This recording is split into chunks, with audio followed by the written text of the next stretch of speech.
Katika siku ya Sunday tutakuwa na ibada kamilifu hapa na tutakuwa na sherehe kubwa sana hapa. Na hivyo wakati ambapo niliombwa kunena, nikaambia Mungu anielekeze, na nikaona ya kwamba ni vyema tukaweze kunena na kujua kuhusu meza ya Bwana. Je, meza ya Bwana ni nini? Ama kwa nini kuna meza ya Bwana?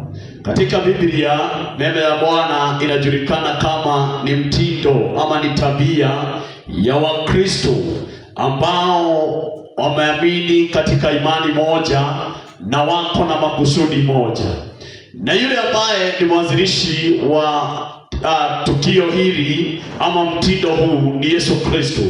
Na kama vile tunajua ya kwamba Yesu alikuwa mwana wa Mungu, na kwa hivyo kile kitu ambacho Yesu alifanya hapa ulimwengu, tunatamani na tunaamini ya kwamba ni Mungu mwenyewe aliweza kukianzisha. Bwana Yesu asifiwe sana. Kwa hivyo nataka tuingie katika maandiko katika kitabu cha Mathayo 26, Matthew chapter number 26 verse number 26 to 29. Tusikie msingi na tusikie kile ambacho kinazungumzwa kwa sababu ya meza ya Bwana. The book of Matthew chapter number 26 verse number 26 to 29. Mama atatusomea. Mathayo 26 tuanzie 26. Nao walipokuwa wakila, Yesu alitoa mkate, akabariki, akaumega, akawapa wanafunzi wake, akasema, "Twaeni mle, huu ndio mwili wangu." Akakitwaa kikombe, akashukuru, akawapa, akisema, "Nyweni nyote katika hiki, kwa maana hii ndiyo damu ya agano imwagikayo kwa ajili ya wengi kwa ondoleo la dhambi. Lakini nawaambieni, sitakunywa kabisa tangu sasa uzao huu wa mzabibu, hata siku ile nitakapokunywa mpya pamoja nanyi katika ufalme wa Baba yangu." Nao walipokwisha kuimba, wakatoka nje kwenda mlima wa Mzeituni. Amen. Bwana Yesu alibariki jina lake. Basi katika ujumbe wangu wa siku ya leo, ninataka tuangalie katika maeneo tofauti kuhusu meza ya Bwana. Na jambo la kwanza tutaangalia ni nini haswa kinachotumika katika meza ya Bwana. Bwana Yesu asifiwe. Ili wakati utakapotoka hapa, tujue ya kwamba kitu ambacho kiko katika maandiko na kile ambacho kinachotumika katika meza ya Bwana ni hiki na hiki. Bwana Yesu atukuzwe. Pia jambo la pili, tutaangalia lengo ama mwelekeo wa meza ya Bwana ni nini. Kumbuka ya kwamba kile kitu ambacho kiko katika maandiko ni lazima kiwe na mwelekeo, na ndiposa Yesu Kristo akaona ya kwamba ni vizuri niache nimefunza wanafunzi wangu kuhusu meza ya Bwana, na ni vizuri pia mimi niweze kushiriki na wao katika meza ya Bwana.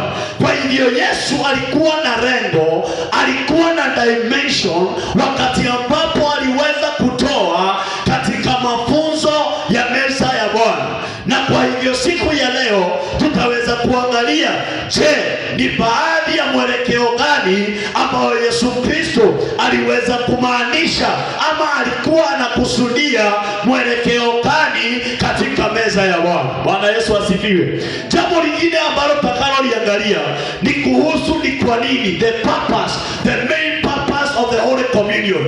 Ni makusudio gani ambayo Yesu Kristo alipokuwa akiachilia ujumbe kuhusu meza ya Bwana, yeye mwenyewe alikuwa na makusudio gani? What was the main purpose of this the Holy Communion? Bwana Yesu alibariki jina lake. Na jambo la mwisho ambalo tutakaloliangalia ni ya kwamba, je, ni nani ambaye amehitimu? Ni nani ambaye amehitimu? Ni tabia gani ambazo ninafaa kuwa nazo na ili ya kwamba nikaweze kumiliki na kupokea meza ya Bwana. Bwana Yesu asifiwe. Moja kwa moja tuangalie the element of the Holy Communion. The element ni zile vitu kinahitajika. Ni nini hicho Yesu Kristo aliweza kuona? Kumbuka ya kwamba kulikuwa na vitu mingi, lakini ni nini hiyo Yesu Kristo aliweza kuchagua na ili ya kwamba ikatumikange katika mwili wa Kristo. Bwana Yesu asifiwe.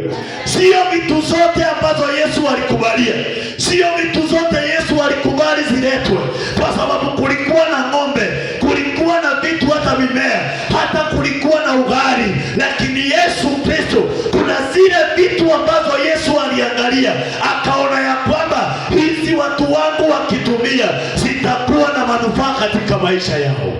Bwana Yesu atukuzwe. Na jambo la kwanza, the Bible says ya kwamba tumesoma hapa, hata walipokutanika Yesu akawaambia, Yesu akainua, akachukua mkate, akaubariki, akaumega. Bwana Yesu asifiwe. Wakati baba askofu anapopeana katika ile kushirikisha watu katika meza ya Bwana, hajai kuja na vitu zingine, lakini anakujaga na aina ya mkate ambao Yesu Kristo alisemorize ya kwamba chukueni mkate huu. Yesu Kristo akauchukua, akaumega, akawapatia, akawaambia, huu ndio mwili wangu ambao uliteswa, ambao ulikufa. Kwa hivyo kuleni, na ili ya kwamba mnapopitia katika majaribu, mnajua ya kwamba kuna nguvu ambayo mmepata kupitia ule mkate. Bwana Yesu asifiwe. Katika kitabu cha Wakorintho wa kwanza 11:23, 1 Corinthians 11:23,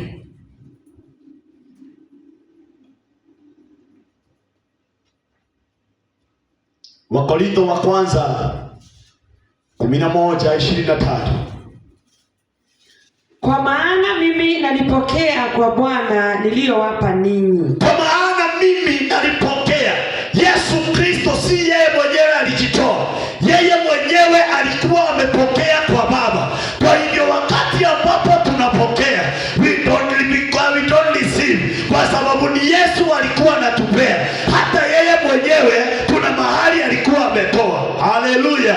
Tumeambiwa ya kwamba naliwapa, kwa sababu mimi nalipokea kutoka kwa Baba. Bwana Yesu asifiwe. That symbolizes ya kwamba ile kitu ambacho Yesu alipeana, yeye mwenyewe alikuwa amepata kwa mkubwa wake ambaye ni Baba Mungu mwenyewe. Bwana Yesu asifiwe. Endelea kusoma mama. Ya kuwa Bwana Yesu usiku ule alivyotolewa alitoa mkate. Naye akiisha kushukuru akauweka, akasema, huu ndio mwili wangu ulio kwa ajili yenu, fanyeni hivi kwa ukumbusho wangu. Unasikia the main purpose ama the element that Jesus saw, ya kwamba vitu zote nitaziacha. Kile kitu ambacho wanadamu ama Wakristo ambao watafuata ni kile kitu ambacho kinaitwa mkate. Bwana Yesu asifiwe. Yesu alikuwa na mali mingi, Yesu alikuwa na vitu mingi, Yesu alikuwa na vitu mingi. Na kumbuka ya kwamba wakati Yesu alikuwa pale katika pale nyikani siku 40, wakati ambapo shetani alikuja kumjaribu, alimwambia ya kwamba pindua hili jiwe likuwe mkate. Tunakumbuka pale sasa shetani analeta mawe ati ya kwamba Yesu aipindue, kwa sababu shetani alijua there is power in the bread that God has given the children of Him. Bwana Yesu asifiwe. Yes, shetani alijua ya kwamba wakati mwanadamu Mkristo anapokula ile mkate, he receive more power, he become more powerful than he was there before.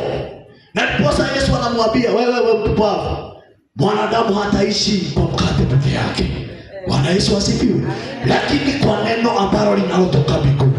Kwa hivyo wakati ambapo tunapoenda kupokea mwili wa Kristo, tunapokea mkate, na sio kutoka kwa Yesu. Hata Yesu alikuwa amepewa, kwa sababu yeye anasema ya kwamba nalawapa kwa sababu nami ninalipokea.